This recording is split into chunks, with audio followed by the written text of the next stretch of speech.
নমস্কার বন্ধুরা, লাবণী রান্নাঘরে আরও একবার স্বাগত জানাই তোমাদের সকল বন্ধুদের। তো আজকে মুরগির মাংস দিয়ে খুব সহজ একটা রেসিপি বানিয়ে দেখাবো। তো রেসিপিটার নামটা হয়তো একটু কঠিন, কিন্তু বানাতে অনেকটাই সহজ আর অনেকটাই সুন্দর খেতে।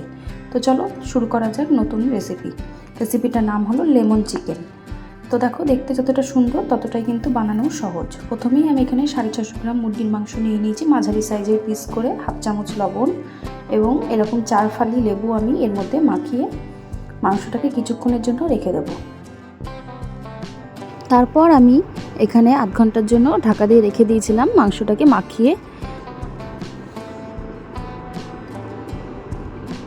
হাত দিয়ে মাখিয়েছিলাম, কারণ হাত দিয়ে মাখালে অনেকটাই সুবিধা হয় আর পুরো মাংসের মধ্যেও সব কিছু ঢুকে যায়। তো এখানে দেখতে পাচ্ছ তোমরা, আমি 1 আঁটি ধনেপাতা নিয়েছি এখানে, আর ধনেপাতার ডাটির দিকটা আমি মিক্সির মধ্যে দিয়ে দিচ্ছি। আর এখানে বেশ কিছুটা আদা নিয়েছি, আমি মাপটা তোমাদের বলতে পারলাম না, এখানে অনেকটাই আদা নিয়েছিলাম আমি, প্রায় 50 গ্রাম মতন। আর এখানে নিয়েছিলাম হচ্ছে 2টো রসুন ছাড়িয়ে, আর দিয়েছিলাম এর মধ্যে যে যেমন ঝাল খাওয়া সেই অনুযায়ী কাঁচা লঙ্কা, আমি 3টে দিয়েছিলাম। তো এটা ভালো করে পেস্ট বানিয়ে নিয়েছি আমি।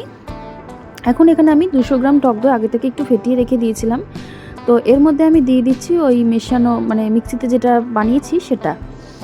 তারপর এটাকে একটু ভালো করে মিশিয়ে নিলাম। আধ ঘন্টা পর আমি মাংসটা খুলবো, এখন খুলে আমি এর মধ্যে দইটাকে ভালো করে মিশিয়ে নেব। এটাও কিন্তু প্রায় আমি 15 মিনিট মতন রেখেছিলাম, এটা আধ ঘন্টা মতন রাখলে ভালো হতো, কিন্তু আমার হাতে অল্প সময় থাকায় আমি 15 মিনিট মতন রেখেছিলাম।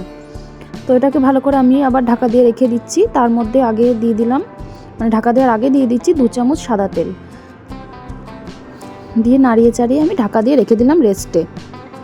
তার মধ্যে আমি কড়াইয়ে দিয়ে দিচ্ছি 1.5 চামচ মতন গোলমরিচ, আর দিয়ে দিচ্ছি এখানে 4-5টা মতন এলাচ, আর দিয়ে দিলাম ধনে 1.5 চামচ মতন, 2টো শুকনো লঙ্কা, আর দিয়ে দেবো কয়েকটা লবঙ্গ, 6টা-7টা মতন লবঙ্গ দিয়েছিলাম আমি, আর দিয়ে দিয়েছিলাম হাফ চামচ মতন লবণ। তো পুরো মশলাটা কিন্তু লাগবে না, এটা একটু বেশি পরিমাণ বানিয়ে রাখলাম, এখান থেকে 1 চামচ মতন আমি ব্যবহার করব। তোমরা যদি চাও আরও অল্প অল্প করে নিয়েও এটা বানিয়ে নিতে পারো। তো এটা খুব মতন ভালো করে ভেজে নিয়েছিলাম। তারপর এটাকে শিলনোড়া দিয়ে আমি ভালো করে একটা পেস্ট বানিয়ে নিয়েছিলাম, মানে গুঁড়ো করে নিয়েছিলাম। তো এই দেখো হয়ে গেছে আমার গুঁড়োটা। তো আমি এখানে কড়াইয়ে এখন সাদা তেল দিয়ে দিচ্ছি, বেশ কিছুটা পরিমাণ বেশি করেই দিয়েছিলাম। আর 2 টুকরো দারচিনি, 2টো তেজপাতা দিয়ে দিচ্ছি। তারপর এটা সুন্দর একটা গন্ধ বেরিয়ে আসার পর আমি পুরো মাংসটা এর মধ্যেই দিয়ে দিলাম। আমি কিন্তু এখানে পেঁয়াজ ব্যবহার করলাম না, তোমরা চাইলে কিন্তু পেঁয়াজটা ব্যবহার করতে পারো, কিন্তু অন্যরকম টেস্ট হবে। তো এখানে আমি একটু স্বাদ মতন লবণ ব্যবহার করলাম। আর এটা একটু ফুটে যাওয়ার পর আমি একটু হলুদ দিয়ে নিয়েছি এর মধ্যে, বেশ হাফ চামচ মতন হলুদ দিয়েছি, অল্পই দিয়েছি, কারণ চিকেনটা একটু সাদা সাদা দেখতে হবে। তো হলুদ দেওয়ার পরে কিন্তু প্রায় 20-25 মিনিট মতন আমি এটাকে সেদ্ধ করেছি ঢাকা দিয়ে প্রায় এটা সেদ্ধ হয়ে গেছে। এখন আমি এর মধ্যে 4টে গন্ধরাজ লেবুর পাতা দিয়ে দিলাম, আর 7-8টা লঙ্কাকে চিড়ে আমি দিয়ে দিলাম এর মধ্যে। এতে কিন্তু খুব সুন্দর একটা ফ্লেভার আসবে, আর লেমন চিকেনের রান্নার অর্ধেকটাই কিন্তু লেবুর পাতার গন্ধে হবে। তারপর এটা ফুটে যাওয়ার পর আমি 2 চামচ কর্নফ্লাওয়ার গুলিয়ে রেখেছিলাম, সেটা দিয়ে দিলাম জুসটার মধ্যে। আর এটা একটু গাঢ় গাঢ় হয়ে আসবে, এতে কিন্তু খুব সুন্দর দেখতে লাগবে আর খেতেও ভালো লাগবে। আর এখন আমি দেবো একটা লেবুর সবুজ অংশটা এর মধ্যে একটু ঘষে ঘষে, সাদা অংশটা দেওয়া যাবে না, তাহলে কিন্তু তিতো হয়ে যাবে। তো এরকমভাবে ঘষে ঘষে দিয়ে দিলাম, আর দিয়ে দিলাম 2 চিল লেবু।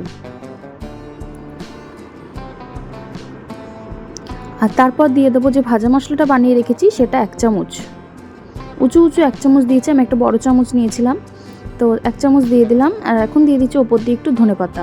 এবার কিন্তু রেডি হয়ে গেল আমার লেমন চিকেন। চলো এবার নামিয়ে ফেলি। দেখতে যতটা সুন্দর লাগছে খেতেও কিন্তু ততটাই সুন্দর লাগছে। তো তোমরা একবার বানিয়ে খেয়েও অবশ্যই ভালো লাগবে। আর আমার চ্যানেলটা যদি সাবস্ক্রাইব না করে থাকো অবশ্যই করে সাবস্ক্রাইব করে নিও, এরকম ছোট ছোট নতুন নতুন রেসিপি দেখার জন্য। আর যারা ফেসবুক থেকে দেখবে অবশ্যই কিন্তু ফলো করে নিও। তো রেডি হয়ে গেছে আমার লেমন চিকেন, নামিয়ে নিয়েছি। এখন গরম ভাতের সঙ্গে কিন্তু সুন্দর লাগবে, ফ্রাইড রাইস সঙ্গেও সুন্দর লাগবে এটা খেতে। একবার বানিয়ে খেয়ে রিকোয়েস্ট থাকলো। দেখা হচ্ছে পরের দিন, ততক্ষণ পর্যন্ত তোমার ভালো থেকো, সুস্থ থেকো।